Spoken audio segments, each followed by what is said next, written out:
I'm Madison Tobin with the Eatonville School District in Eatonville, Washington, Washington State, at the Ohop Valley Restoration Project at Burwash Farm.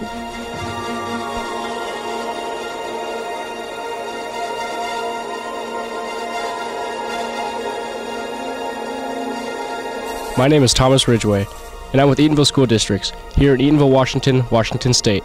I'm here at the Ohop Valley Restoration Project at the Burwash Farm. So how did Eatonville School Districts come upon this farm? How did we get the Burwash Farm? So I was approached by the Nisqually Land Trust and Rich Williams, who is an Eatonville graduate and a prominent business owner, about the possibility of partnering with the Eatonville Historic Society. Really positive interactions with the Nisqually Land Trust, with the tribe, and all involved, Pierce County, and so we're moving forward with it. Well, my name is Rich Williams, and I'm a fourth generation Eatonville person. Actually, the valley was the first area to be settled in this area. It was about 10 years ahead of Eatonville. But T.C. Van Eaton and my great-granddad, Nate Williams, came to this area, and Indian Henry actually showed them the plateau where Eatonville is now located. And that community started in about the late 1880s.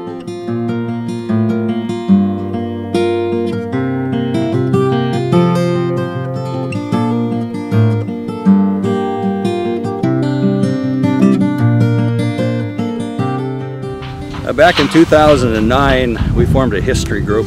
It was for the rededication of the high school.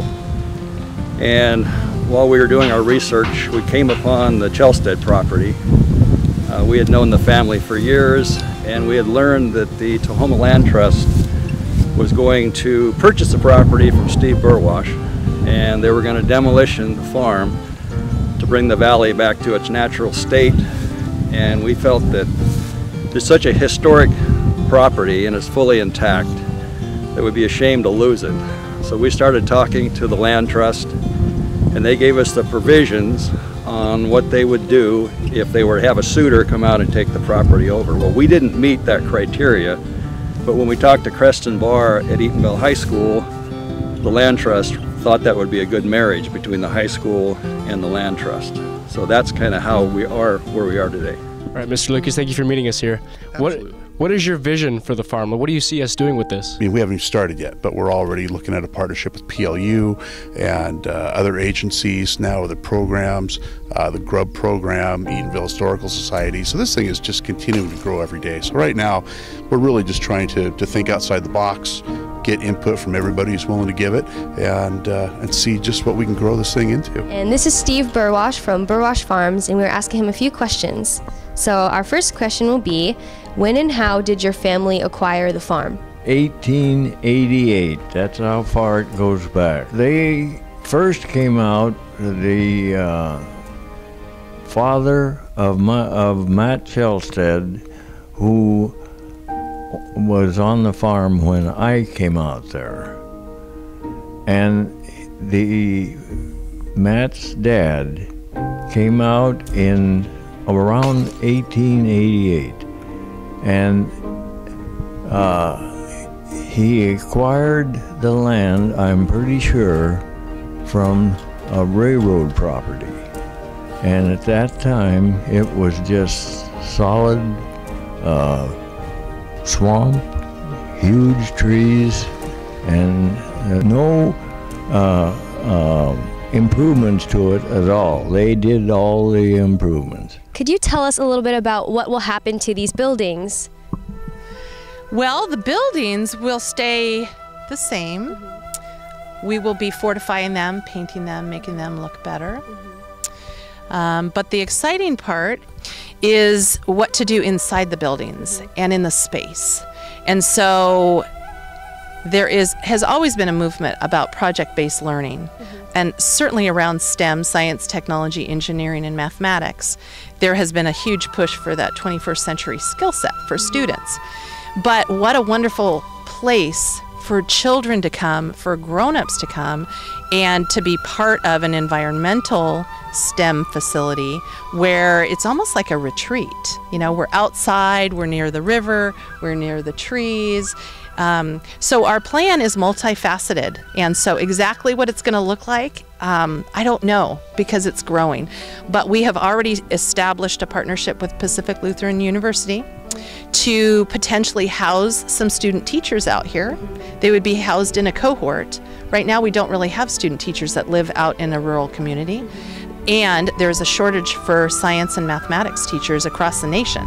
So what a great opportunity for us to have a place where they could live as a cohort, not as a dorm, but together in the farmhouse at a low rent, and then they can student teach and give back to the community. And our plan would be then that we would select and hire the applicants that would fit Eatonville School District the best. So that's one of the projects. A couple things that the school district wants to use the farm for is they want to house student teachers in the house from PLU. They want them to stay there, and then they'll commute to the school. So it'd be a great way for new people to come into our town. So do you think that would be a nice thing to happen? Time tells that whenever something is vacated, it just naturally deteriorates. And even if there isn't someone there,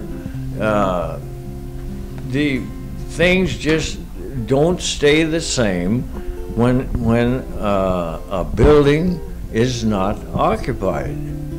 And I think it's a great idea that the school district would put somebody in that house to keep it halfway decent in a way, because I've seen, well, when I came out there was 16 working farms in that valley, and now there's none. And the ones that are gone are either remodeled or else they're just a shell, one or the other. And I would hate to see this old house. It was built, it's a second house, and it was finished in 1921. It was started in 1917, but the World War I came on, and my father-in-law, and I'll just call him Grandpa, he wasn't my real grandpa, but they started the second house. And my father-in-law had to go in the service, and that put a hold on that house. They started on the house again, and in 21 it was finished. And there's still some things there that you might call it historic, like the old front door, for instance, with that big oval glass in it. You don't find those anymore. And I've had a lot of people come there and ask, what are you going to do with that door? So I said, it's going to stay right there. You know, one thing that I think will be very exciting in the spring is that if you look back there, all of these are mature fruit trees. So the students right off the bat will be able to, this fall, once we're gifted the farm, be able to do preserves or picking or, you know, sorting. So right off the bat, they're going to be able to start with projects. But it's also an ecosystem that the district can take advantage of and learn from. So I see this as a long-term venture where it'll get stronger because there's strong passions and strong wills on both sides.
Could you tell us your relationship to Mr. Burwash and how you came across him, how you met him?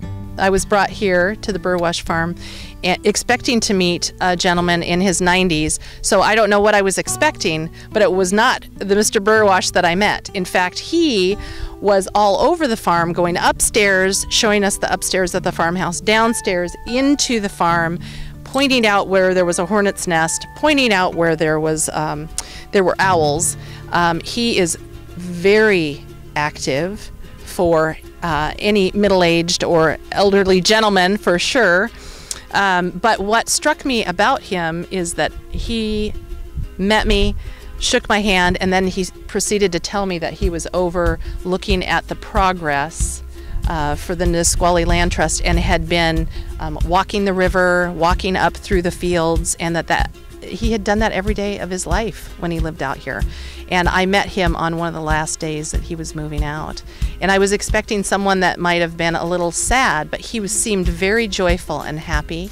And he seemed very excited that the farm, the barn, the house would go to the Eatonville School District because that was near and dear to his heart. So we're excited about the partnership. We want to do him honor. We want to highlight the wonderful stories, keep the history, especially the things that no one's going to know. You know, the history of the hay barn and the stories of the, apple orchard and throwing it at each other. Those are things that we'll never be able to replicate. So we want to honor he and his entire family. I'd like to see the district take a hold of the farm, and maybe it's a 5-year or a 10-year project, but I think with Kjelstad Barr being superintendent, Eatonville is beginning to take the lead on a lot of cutting edge kind of things. And I think this farm not only could be an asset to Eatonville School District, but could also be an asset for neighboring school district that may want to come here and joint venture with Eatonville. Saving this asset is beneficial to both sides. They want to come down in this valley and they want to showcase it to the public, how they're saving the valley, increasing salmon preservation, all the rest of it. There needs to be a history of this valley that was after that, and that was the Kjelstad and a lot of the other Scandinavian farmers that were here. So I think if a tourist came here and wanted to learn about the valley, this would be equally as interesting to them as what the Land Trust is trying to preserve. I think it's an irreplaceable asset. Once it's gone, it's gone. We have the opportunity today to save something that's very special, very historic to the district. I think the coalition between the Eatonville History Committee, the South Pierce County Historical Society, Eatonville School District, that triad, it affects the whole community, not only historically, but educationally. This is Madison Tobin with Eatonville Schools. As a vibrant learning community, Eatonville Schools believes growing this partnership between the Kjelstad Farm, Ohop Valley Restoration, Eatonville Historic Society, and the Eatonville School District will continue our ascent to the top for the next 100 years. Through this partnership, we can provide meaningful educational opportunities that inspire lifelong learning while creating a better future for the entire learning community of Eatonville.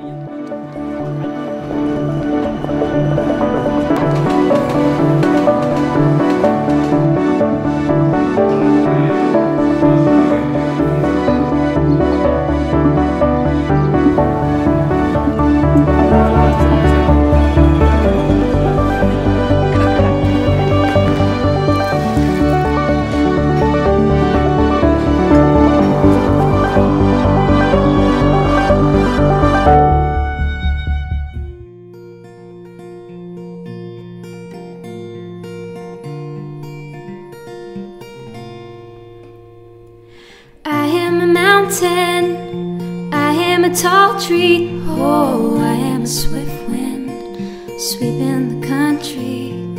I am a river down in the valley, oh, I am a vision and I can see clearly. If anybody asks you who I am, just stand up tall, look them in the face and say, I'm that star up in the sky, I'm that mountain